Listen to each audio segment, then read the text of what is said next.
years later, and we finally have the second generation of Apple's AirPods Pro.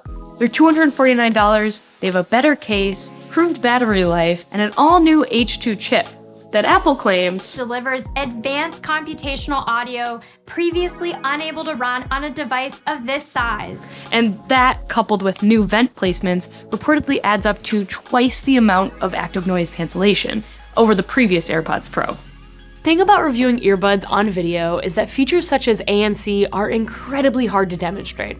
So I wanted to try something new. This is Owen. He set up a sort of blind active noise cancellation test that's going to simulate common noises that most folks who are wearing ANC buds want to cancel out. Every earbud fits every ear differently, and that is incredibly important to ANC performance, but I'm hoping that this test will give us a general idea of how each of these earbuds perform. I'm going to be listening to the same song on 4 pairs of wireless earbuds that we here at The Verge think have the best active noise cancellation in this price range. If/when I hear a noise, I'll raise this sign and then we'll move on to the next sound.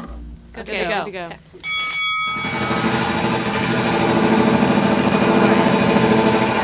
Oh, yeah. Is that a jackhammer? Is that like white noise?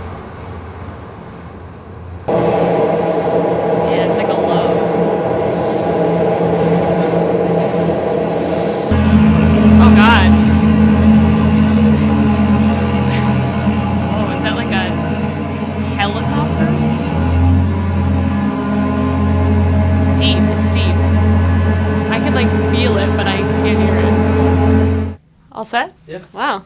Wagon. Okay. Some Yeah. jackhammers. Yeah. Okay.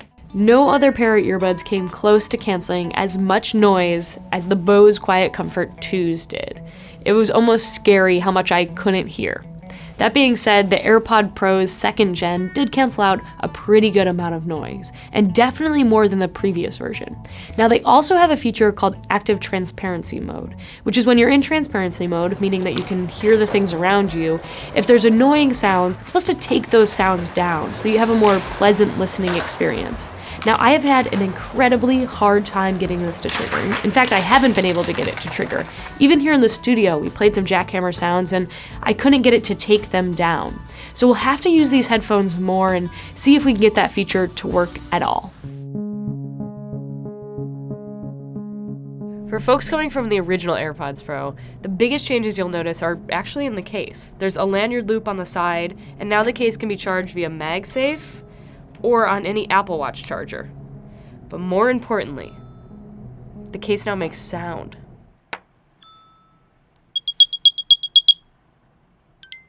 The only visual difference to the buds themselves is the vent is now located on the top of the bud, and there's an added extra small size ear tip option.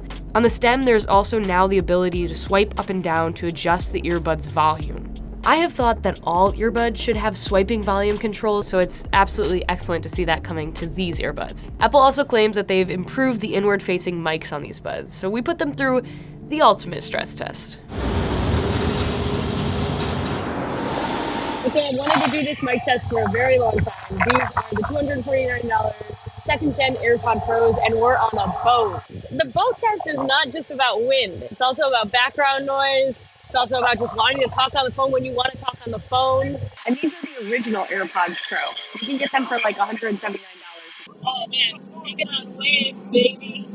Definitely have some really nice windshield technology on their earbuds.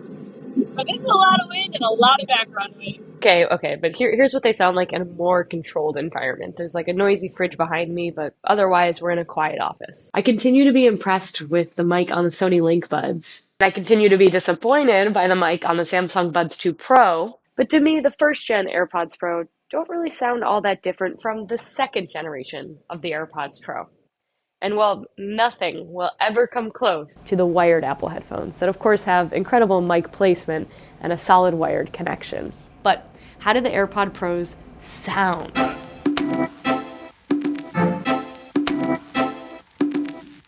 The new AirPods Pro have a personalized spatial audio feature that is created via the TrueDepth camera on the iPhone.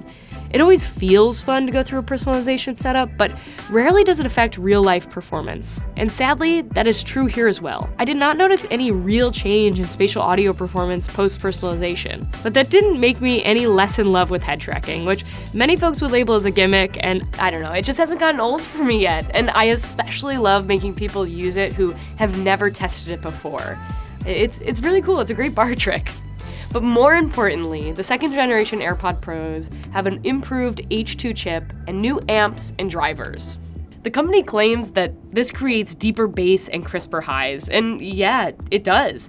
These buds sound great and incredibly full with a balanced amount of bass. But if you're coming from the previous AirPod Pros, I'm not sure there's like that much of a difference. Those earbuds had great sound, and these do too.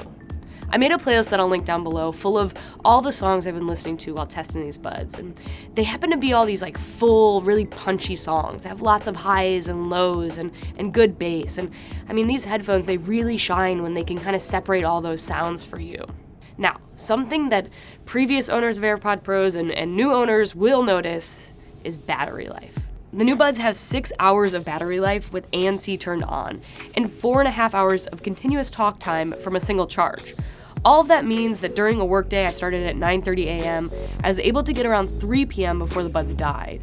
It's definitely better and will feel amazing if your first-gen AirPod Pros batteries have begun to fade. So the second generation AirPods Pro, they're not the stemless, earth-shattering earbuds I was kind of hoping they would be, but they're a solid upgrade to the previous version. Apple took an already great product and added some simple upgrades to battery life, some minor case improvements, a bump in audio quality and a much bigger bump in ANC, and added a few gimmicks like personalized spatial audio. And all of these things will make these AirPods Pro feel new and special to owners of the previous AirPods Pro.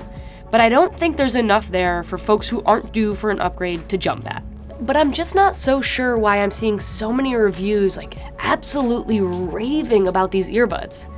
They're good, yes, but they're not nearly as groundbreaking as the first generation was. And of course, if you are an iOS user, you're gonna love the tight integration with the ecosystem, and you're probably absolutely gonna buy these so long as they fit your ears. But for everybody else, there's a whole huge sea of wireless earbuds that have better ANC like the Bose QC2s, or I don't know, better audio quality like Sony's WF-1000XM4s. I think that it's a bad name, but I think that's it. Or, I don't know, anything from Anker that's gonna be a much cheaper price. But if you love your AirPod Pros, or you're set on having a pair of AirPod Pros, then these are the absolutely best ones yet. I couldn't get this sound to play when we were doing the case sound test because the headphones weren't dead, but they're dying now. So this is the sound that it makes when you put your headphones in the case and the headphones are dying. It is the most useful sound I have because it reminds you to charge it. Anyway. That's sweet, right? Bye-bye.